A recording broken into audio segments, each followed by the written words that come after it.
বিশ্ব রাজনীতি যেন আবারও উত্তপ্ত হয়ে উঠেছে। মধ্যপ্রাচ্যে চলমান ইসরায়েল ইরান সংঘাত এখন এক নতুন মোড় নিয়েছে। এবার সেই উত্তেজনা সরাসরি পৌঁছে গেছে আমেরিকার দোরগোড়ায়। বিশ্লেষকরা বলছেন, ইরান এখন এমন এক পরিকল্পনা হাতে নিয়েছে যার মাধ্যমে যুক্তরাষ্ট্রের ভেতরেই বড় ধরনের হামলার শঙ্কা তৈরি হয়েছে।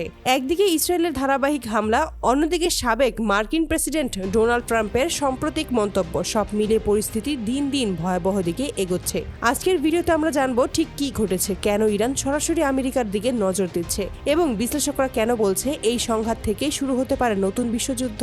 সম্প্রতি ইসরায়েল ইরানের ভেতরে একাধিক সামরিক ঘাঁটিতে বিমান হামলা চালায়। এই হামলার ফলে ইরানের কয়েকটি ড্রোন ও ক্ষেপণাস্ত্র প্রকল্প ক্ষতিগ্রস্ত হয়। তখন থেকেই ইরান ইসরায়েলের পাশাপাশি যুক্তরাষ্ট্রকেও দায়ী করে আসছে।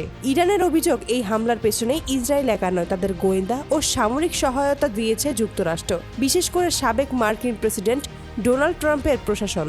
যদিও হামলার সময় ট্রাম্প এসব অভিযোগ অস্বীকার করেছিলেন, সম্প্রতি তিনি নিজের সোশ্যাল মিডিয়ার একটা পোস্টে লিখেছেন, আমরা জানতাম কি হতে যাচ্ছে। ইসরায়েলের পদক্ষেপ সম্পর্কে আমরা সম্পূর্ণভাবে অবগত ছিলাম। এই মন্তব্য প্রকাশের পরেই আন্তর্জাতিক অঙ্গনে তোলপাড় শুরু হয়, কারণ এটি অনেকটা স্বীকারোক্তির মতোই শোনাচ্ছে, যেন ইসরায়েলের হামলার সঙ্গে যুক্তরাষ্ট্রের প্রত্যক্ষ বা পরোক্ষ সম্পৃক্ততা ছিল। ট্রাম্পের এই মন্তব্যের পর নড়েচড়ে বসে ইরান। ইরানের সর্বোচ্চ নেতা আয়াতুল্লাহ আলী খামেনি এক টেলিভিশন ভাষণে বলেন, আমাদের শত্রু যদি ভাবে তারা ইরানের ভূমি আঘাত করবে এবং আমরা চুপ থাকবো, তাহলে তারা ভুল করছে। প্রতিশোধ আসবেই এবং সেটা তাদের ঘর পর্যন্ত পৌঁছবে। ইরানের রাষ্ট্রীয় সংবাদ মাধ্যমে দাবি করা হচ্ছে, দেশটির সামরিক গোয়েন্দা বিভাগ ইতিমধ্যেই যুক্তরাষ্ট্রের বিভিন্ন স্থাপনার ওপর নজরদারি শুরু করেছে। কিছু সূত্র বলছে, হোয়াইট হাউস সহ ওয়াশিংটনের গুরুত্বপূর্ণ ভবনগুলো সম্ভাব্য লক্ষ্যবস্তু হিসেবে চিহ্নিত করা হয়েছে।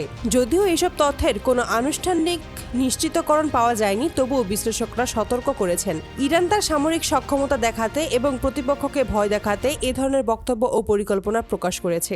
মধ্যপ্রাচ্যে যুক্তরাষ্ট্রের উপস্থিতি বরাবরই বিতর্কীয়। ইরাক, সিরিয়া, আফগানিস্তান প্রতিটি দেশই মার্কিন হস্তক্ষেপকে কেন্দ্র করে ইরানের সঙ্গে যুক্তরাষ্ট্রের সম্পর্ক তিক্ত। এখন ইসরায়েল ইরান সংঘাতের সুযোগে যদি ট্রাম্প প্রশাসন ইসরায়েলকে সহায়তা দিয়ে থাকে, তাহলে ইরানের প্রতিক্রিয়া খুব স্বাভাবিকভাবেই যুক্তরাষ্ট্রের দিকেই যাবে। আন্তর্জাতিক নিরাপত্তা বিশ্লেষকরা বলেছেন, ইরান জানে যে সরাসরি যুদ্ধ শুরু করলে তারা যুক্তরাষ্ট্রের সামরিক শক্তির সঙ্গে টেক্কা দিতে পারবে না। তবে তারা গোপনে সাইবার হামলা, গুপ্তচর বৃদ্ধি ও প্রক্সি মিলিশিয়া গোষ্ঠীর মাধ্যমে মার্কিন স্বার্থে আঘাত হানতে পারে। অন্যদিকে ট্রাম্পের মন্তব্য রাজনৈতিক বিশ্লেষকদের চোখে একটি পরিকল্পিত প্রচেষ্টা। তিনি আবারও বিশ্ব রাজনীতিতে নিজের প্রভাব দেখাতে চান এবং সম্ভব হলে যুদ্ধোত্তর কূটনীতি সুবিধা নিতে পারেন। ইরান ইসরায়েল উত্তেজনা নতুন নয়, কিন্তু এবার যুক্তরাষ্ট্র সরাসরি আলোচনায় চলে আসায় পরিস্থিতি অনেকটাই জটিল হয়ে গেছে।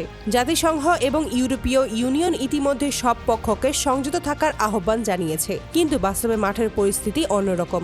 ইরান সীমান্তে সেনা সংখ্যা বাড়াচ্ছে, ইসরায়েল নতুন প্রতিরক্ষা ব্যবস্থা স্থাপন করছে, আর যুক্তরাষ্ট্র মধ্যপ্রাচ্যের নৌঘাটিতে বাড়াচ্ছে টহল। এমন প্রেক্ষাপটে অনেক বিশ্লেষক বলছেন, একটি ছোট ভুল হিসাব বা উস্কানি একটি বড় যুদ্ধের সূচনা ঘটাতে পারে।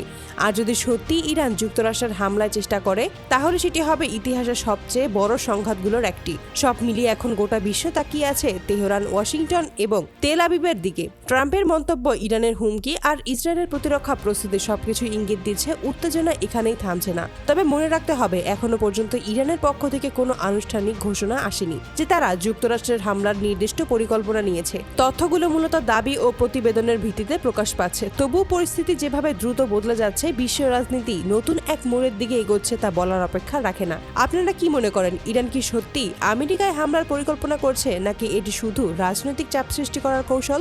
আপনার মতামতটি কমেন্টে জানিয়ে দিন। ভিডিওটি তথ্যবহুল মনে হলে লাইক, শেয়ার এবং চ্যানেলটি সাবস্ক্রাইব করুন, যেন বিশ্বের বড় খবরগুলো সবার আগে আপনার কাছে পৌঁছতে পারে। ধন্যবাদ, দেখা হচ্ছে পরের আপডেট নিয়ে।